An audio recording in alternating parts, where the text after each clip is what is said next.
Our second question from section 1 is the question number 4. Explain T and Madan's view of non-renunciation with suitable examples. So, in this answer, we are following the word limit of 500 words. The answer is, the work of T and Madan is an ethnographical work taking into account the religious pattern of Kashmiri Pandits. The work is based on mainly 3 sources. First, the writer's own intensive field work. Second, the important written ethnographical work on Hindu practices of the Brahmins of Uttar Pradesh, Odisha and Karnataka.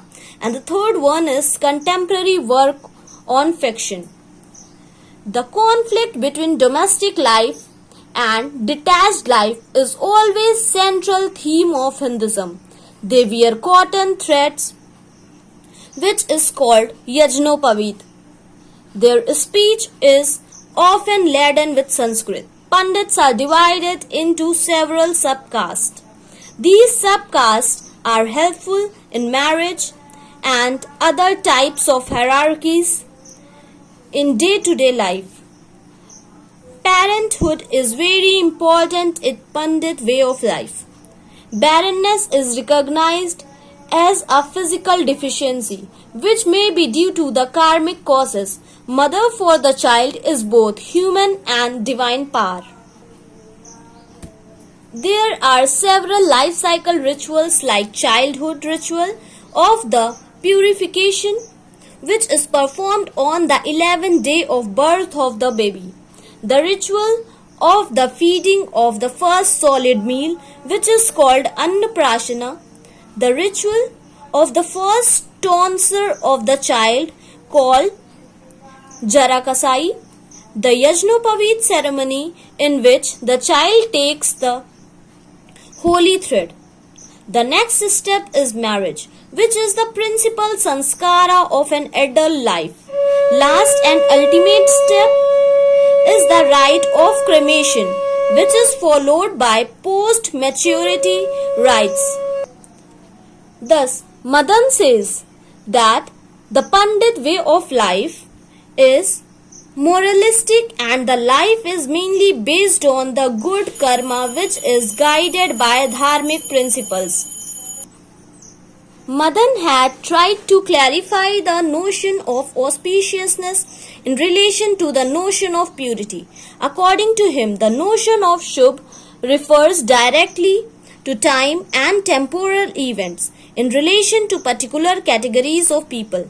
A time which may be considered auspicious for one kind of action may not necessarily consider auspicious for the other kind of action. The other use of word is in using the word with some special occasion or festivals. There may be several Shubh months and days in the month. Shubh is also employed to refer happy event in life like marriage, birth of a son, etc. The birth of a child is particularly the son is considered as the Shubh event, but it is not always a Shubh moment. Rather, it depends on the position of particular grahas and their position at the time of birth. If the position of Ashubh grah are present at the time of the birth of the child, there may be need to correct it with the help of various rituals. In fact, the Brahmin performs regular rituals toward of the evil grahas in their home.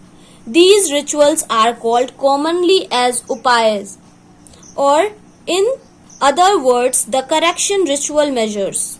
So, we can say that the birth in general is considered as the Shubh event and the death is always considered as a Shubh event. But there is a degree of inauspiciousness in the event of the death.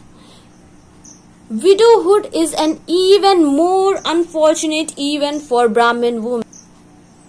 The notion of asceticism and eroticism are described with the help of three novels. The first is Chitrulekha from Bhagwati Charan Verma. The second is a Carnatic novel, namely Samskara, written by U.P. Ananta Murthy and later translated in English by A.K. Ramanujan. The third novel is a Marathi novel, namely Yayati by Vishnu Sangram Khandekar. Madan writes that the daily life of Kashmiri Brahmin is beset by sanka or doubt. There is always hesitation as whether to perform particular ritual action or not. In Uttar Pradesh, the encounter with a Mahabrahmin, a type of Brahmin who performs rituals at the time of death, is considered as the inauspicious event. The Brahmin of both Uttar Pradesh and Kashmir considered milk as the purest drink according to Madan. So, this was our second question. That means the question number 4 from section 1.